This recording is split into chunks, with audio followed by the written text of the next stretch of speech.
Hey, what's up, guys, and welcome back to my reading journey. I hope we're all doing absolutely fantastic, having a great week, alright? And today we're gonna continue with the Seneca's letters from a Stoic, as usual, and it's gonna be the letter 70 on the proper time to sleep the cable. So let's get started. After a long space of time, I have seen your beloved Pompeii. I was thus brought again face to face with the days of my youth, and it seemed to me that I could still do, nay, had only done a short time ago, all the things which I did there when a young man. We have sailed past life, Lucilius, if we were on voyage, and just as when at sea, to quote from our poet Virgil, lands and downs are left astern. Even so, on this journey, when the time flies, with the greatest speed, we put below the horizon first our boyhood, and then our youth, and then the space which lies between young manhood and middle age, and borders on both. And next, the best years of old age itself. Last of all, we begin to cite the general born or of the race of man, fools, that we are, we believe that born to be a dangerous reef, but it is the harbor where we must someday put in, which we may never refuse to enter. And if a man has reached this harbor in his early years, he has no more right to complain than a sailor who has made a quick voyage. For some sailors, as you know, are tricked and held back by sluggish winds, and grow weary and sick of the slow-moving calm, while others are carried quickly home by steady gales. You may consider that the same thing happens to us. Life has carried some men with the greatest rapidity to the harbor they were bound to reach, even if they tarried on the way, while others it has fretted and harassed. To such a life, as you are aware, one should not always cling, for mere living is not a good but living well. Accordingly, the wise man will live as long as he ought, not as long as he can. He will mark in what place, with whom, and how he is to conduct his existence, and what he is about to do. He always reflects concerning the quality and not the quantity of his life. As soon as there are many events in his life that give him trouble and disturb his peace of mind, he sets himself free. And this privilege is his not only when the crisis is upon him, but as soon as fortune seems to be playing him false. Then he looks about carefully and sees whether he ought or ought not to end his life on that account. He holds that it makes no difference to him whether he is taken off, be natural or self-inflicted, whether it comes later on or earlier.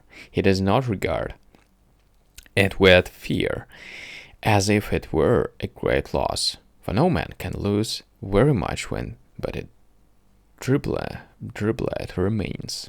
It is not a question of dying earlier or later, but of dying well or ill. And dying well means escape from the danger of living ill. That is why I regard the words of the well-known Rodion as most unmanly. This person was thrown into a cage by his tyrant and fed there like some wild animal. And when a certain man advised him to end his life by fasting, he replied, "A man may hope for anything while he has life." This may be true, but life is not to be purchased at any price. No matter how great or how well assured certain rewards may be, I shall not strive to attain them at the price of a shameful confession of weakness. Shall I reflect that fortune has all power over one who lives, rather than reflect that she has no power over over one who knows how to die? There are times, nevertheless, when a man, even though certain death impends, and he knows that torture is in store for him, will refrain from lending a hand to his own punishment to himself. However, he would lend a hand. It is folly to die through fear of dying. The executioner is upon you. Wait for him. Why anticipate him? Why assume that management of a cruel task that belongs to another? Do you grudge your executioner his privilege, or do you merely relieve him of his task? Socrates might have ended his life by fasting. He might have died by starvation rather than by poison. But instead of this, he spent 30 days in prison, awaiting death, not with the idea everything may happen, or so long an interval has room for many a hope, but in order that he might show himself submissive to the laws and make the last moments of Socrates an edification to his friends. What would have been more foolish than to scorn death and yet fear poison? Scribonia, a woman of stern old type, was an aunt of Drusus Liber. The young man was as stupid as he was well born, with higher ambitions than anyone could have been expected to entertain in that epoch, or a man like himself in any epoch at all. When Liber had been carried away ill from the Senate house in his litter, though certainly with a very scanty train of followers, for all his kinsfolk undutifully deserted him. When he was no longer a criminal but a corpse, he began to consider whether he should commit suicide or await death. Scribonia said to him, "What pleasure do you find in doing another man's work?" But he did not follow her advice. He laid violent hands upon himself. And he was right, after all. For when a man is doomed to die in 2 or 3 days at his enemy's pleasure, he is really doing another man's work if he continues to live.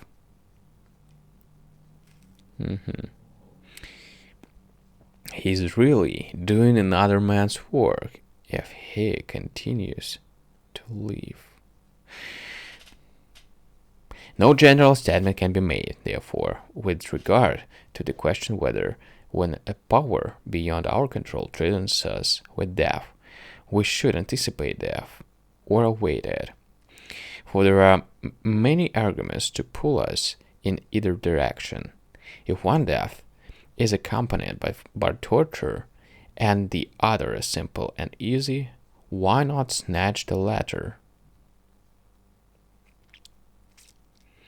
Just as I shall select my ship when I'm about to go on a voyage, or my house when I propose to take a residence, or I shall choose my death when I am about to depart from life. Moreover, just as a long drawn out life does not necessarily mean a better one, so a long drawn out death necessarily means a worse one.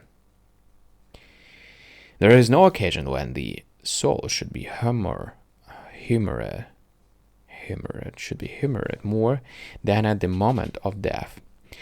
Let the soul depart as it feels itself impelled to go, whether it seeks the sword or the halter or some draught that attacks the veins. Let it proceed and burst the bonds of its slavery. Every man ought to make his life acceptable to others besides himself, but his death to himself alone. The best form of death is the one we like. Men are foolish who reflect thus. One person will say that my conduct was not brave enough, another that I was too headstrong, a third that a particular kind of death would have betokened more spirit. What you should really reflect is, I have under consideration a purpose with which the talk of man has no concern. Your sole aim should be to escape from fortune and speedily as possible. Otherwise, there will be no lack of persons who will think ill of what you have done. You can find men who have gone so far as to profess wisdom and yet maintain that one should not offer violence to one's own life, and hold it accused for a man to be the means of his own destruction. We should wait, say they, for the end decreed by nature. But one who says this does not see that he is shutting off the path to freedom. The best thing which eternal law ever ordained was that it allowed to us one entrance into life, but many exits. Must I weigh the cruelty either of disease or of man, when I can depart through the midst of torture and shake off my troubles? This is the one reason why we cannot complain of life. It keeps no one against his will. Humanity is well situated, because no man is unhappy except by his own fault. Live, if you so desire. If not, you may return to the place whence you came. You have often been cupped in order to relieve headaches. You have had veins cut from the purpose of reducing your weight. If you would pierce your heart, a gaping more wound is not necessary. A lancet will open the way to that great freedom, and tranquility can be purchased at the cost of a pin prick. What then is it which makes us lazy and sluggish? None of us reflects that someday he must depart from his house of life. Just so, all tenants are kept from moving by fondness for a particular place and by custom, even in spite of ill treatment. Would you be free from the restraint of your body? Live in it as if you were about to leave it. Keep thinking of that fact that someday you will be deprived of this tenure. Then you will be more brave against the necessity of departing. But how will a man take thought of his own end if he craves all things without end? And yet there is nothing so essential for us to consider, for our training in other things is perhaps superfluous. Our souls have been made ready to meet poverty, but our riches have held out. We have armed ourselves to scorn pain, but we have had the good fortune to possess possess sound and healthy bodies, and so have never been forced to put this virtue to the test. We have taught ourselves to endure bravely the loss of those we love, but fortune has preserved to us all whom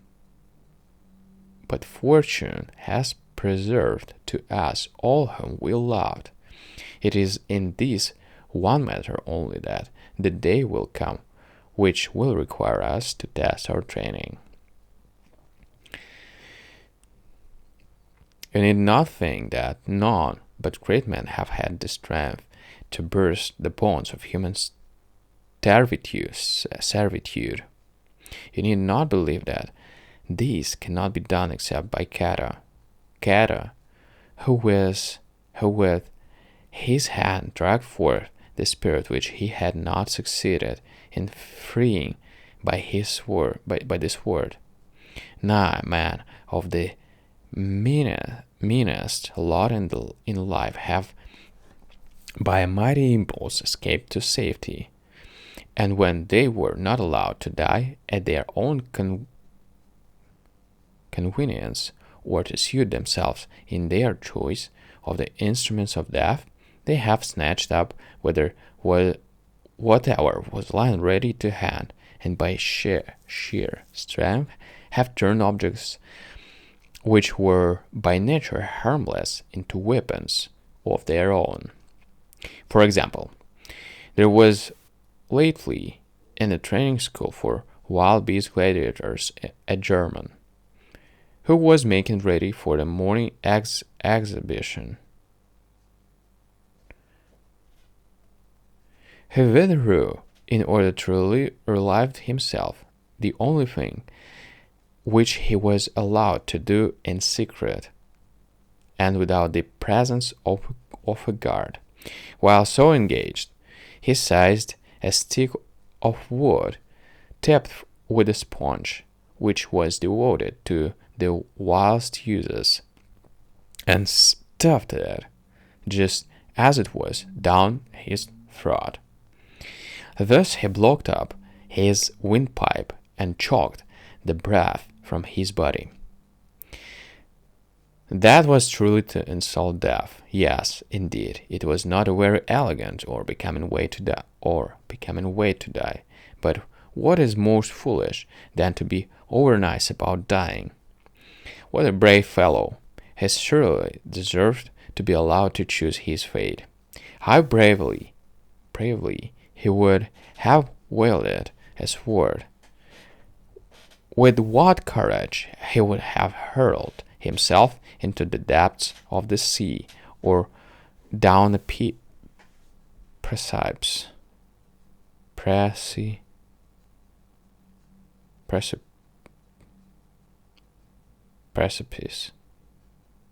precipice.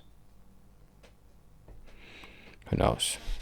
Cut off from resources on every hand, he yet found a way to furnish himself with death and with the weapon of death.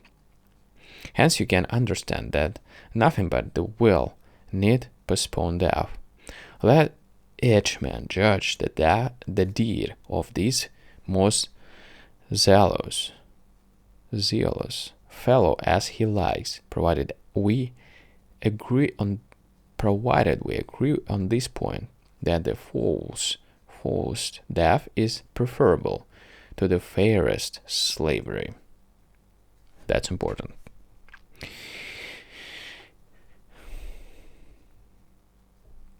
Inasmuch as I begin with the illustration taken from humble life, I shall keep on with that sort, for men will make greater demands upon themselves if they see that death can be despised even by the most despised class of man.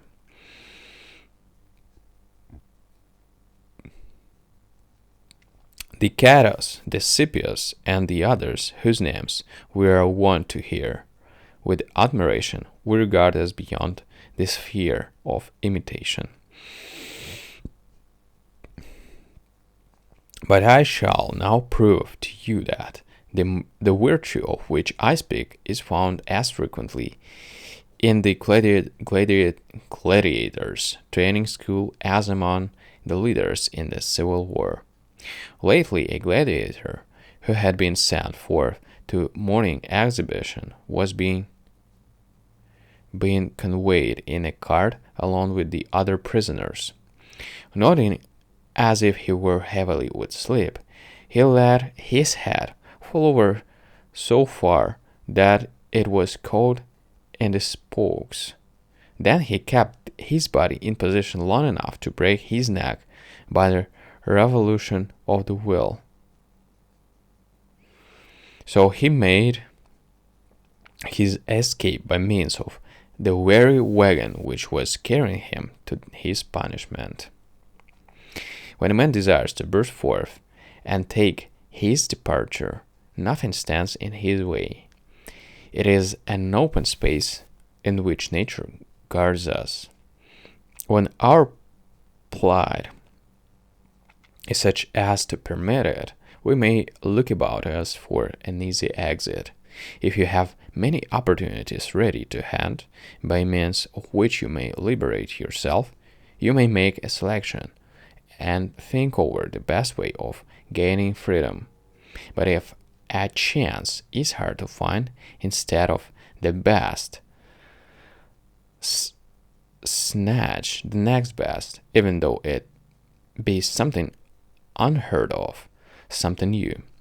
If you do not lack the courage, you will not lack the cleverness to die. See how even the lowest class of slave, when suffering goads him on, is aroused and discovers a way to deceive even the most watchful guards. He is truly great, who not only has given himself in the order to die, but has also found the means. I have promised you, however, some more illustrations drawn from the same games. During the second event in the Shamsi fight, one of the barbarians sunk deep into his own throat a spear which has been given him for use against his foe. Why, oh why, he said, have I not long ago escaped from all this torture and all this mockery? Why should I be armed and yet wait for death to come? This exhibition was all the more striking because of the lesson men learn from it that dying is more honorable than killing. What then? If such a spirit is possessed by abandoned and dangerous men, shall it not be possessed also by those who have trained themselves to meet such contingencies by long meditation and by reason, the mistress of all things? It is reason which teaches us that fate has various ways of approach, but the same end, and that it makes no difference at what point the inevitable event begins. Reason, too, advises us to die, if we may, according to our taste. If this cannot be, she advises us to die according to our ability, and to seize upon whatever means shall offer itself for doing violence to ourselves. It is criminal to live by robbery, but on the other hand, it is most noble to die by robbery. Farewell. Alright guys, so another great letter has done, and we're going to continue with the next one, but tomorrow. So thank you for joining me today. See you tomorrow on the next one, and bye.